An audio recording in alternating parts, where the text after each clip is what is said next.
Bon après-midi chez vous et bienvenue dans ce bulletin d'information à la une de l'actualité en brève. De sources sûres de la justice militaire congolaise annonce l'ouverture le vendredi 7 juin du procès des assaillants qui ont tenté un coup d'État en République démocratique du Congo le 19 mai dernier à Kinshasa. À en croire ces sources, ce procès se tiendra dans l'enceinte de la prison militaire de Ndolo devant le tribunal militaire de garnison de Kinshasa-Gombe. Nous y reviendrons. Et puis la société civile de Goma apprécie les efforts déployés par les autorités en vue d'appuyer la logistique de la police nationale.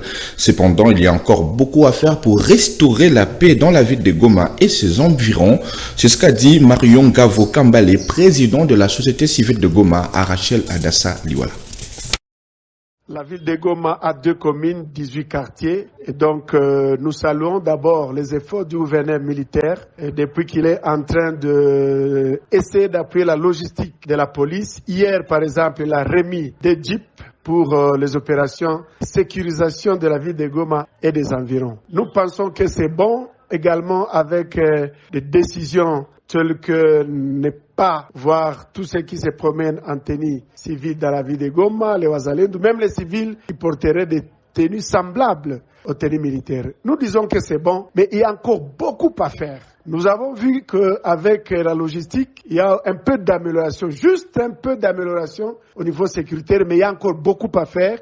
Il y a encore des coups de balles qui sifflent toutes les nuits dans beaucoup de quartiers. Il y a encore le banditisme nocturne et urbain. Il y a encore des commissariats qui ne sont pas dotés de véhicules. Et toutes les fois que nous appelons les secours, on nous dit qu'il n'y a pas carburant ou il n'y a pas de véhicules. À côté de ça, nous voulons qu'il y ait une police et une GMI responsable et qui travaille pour la population et non pour déstabiliser et extorquer la population lors des patrouilles.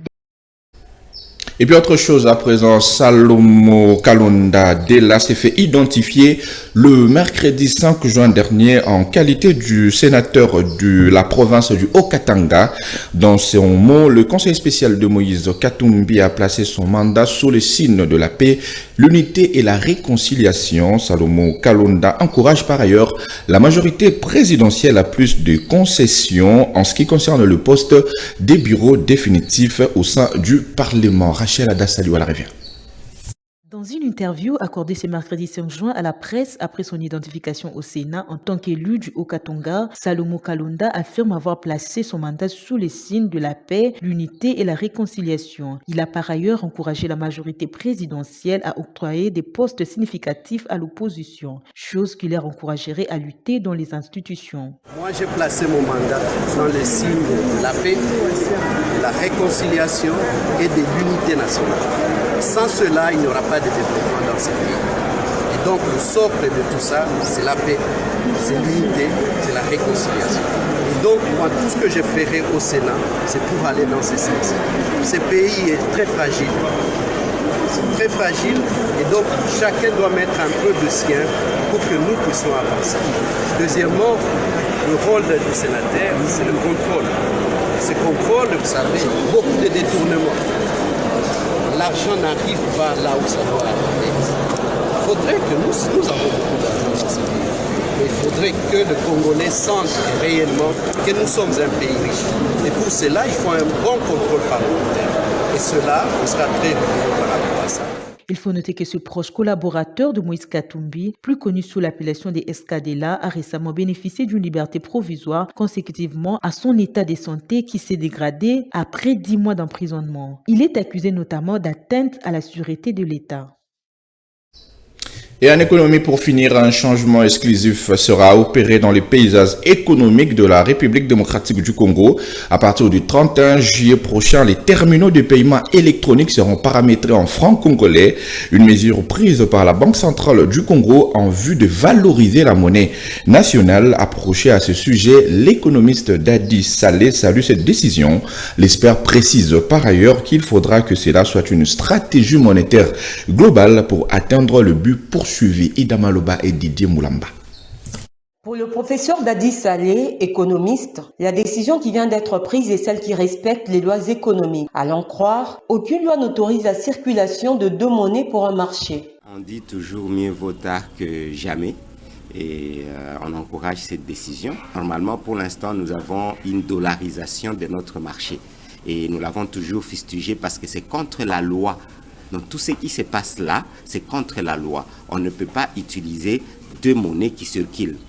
On n'a qu'une seule monnaie d'échange, c'est le franc congolais. Il n'y a aucune loi qui autorise et qui devait autoriser la circulation de 2 monnaies pour un marché. Mais faudra-t-il que cette décision soit dans un angle stratégique monétaire, allant dans le sens d'en finir avec la dollarisation et la circulation d'autres monnaies pour que cela produise des résultats escomptés? Ce qui est en train de se passer, c'est une mesure, mais j'aimerais savoir et avoir un peu une idée si c'est la stratégie globale pour la dédollarisation du marché congolais. C'est ça la vraie question. Parce que retirer le franc congolais dans des distributeurs et jamais plus de dollars, c'est très bien. Je dis c'est ce qui est normal. Mais s'il n'y a pas un cadre stratégique, c'est-à-dire les gens vont aller retirer des dollars à la banque. Vous avez compris? Pour l'utilisation, ça aura changé quoi? Pas grand-chose, parce que les distributeurs, ce n'est qu'un moyen de paiement ou bien de retrait. Mais on a la banque et on a d'autres moyens maintenant de M-Pesa. Donc la décision est bonne, mais si elle n'est pas dans un angle stratégique monétaire pour qu'on finisse dorénavant avec la dollarisation, avec les autres monnaies qui circulent en République démocratique du Congo, nous soutenons. Et il y aura des casses. N'est-ce pas? Mais après une sorte de trimestre, 2, 3, 4, 5, 6 mois, là c'est en tant qu'expert, ça devait se stabiliser. Cette décision prise par la BCC a pour but de promouvoir l'usage exclusif du franc congolais dans les terminaux de paiement. En outre, la BCC se veut de renforcer la souveraineté monétaire de la RDC en valorisant notre monnaie qui est le franc congolais. Voilà, c'est par ici que prend fin ce bulletin d'information, mais il est quand même important de vous rappeler que les Léopards de la République démocratique du Congo vont jouer aujourd'hui à partir de 20h contre les Lions de la Teleranga du Sénégal dans le cadre des éliminatoires de la Coupe du Monde Mexique, États-Unis, Canada 2026. Merci à vous de nous avoir suivis et bonne suite de programme sur Over Pâturage Télévision.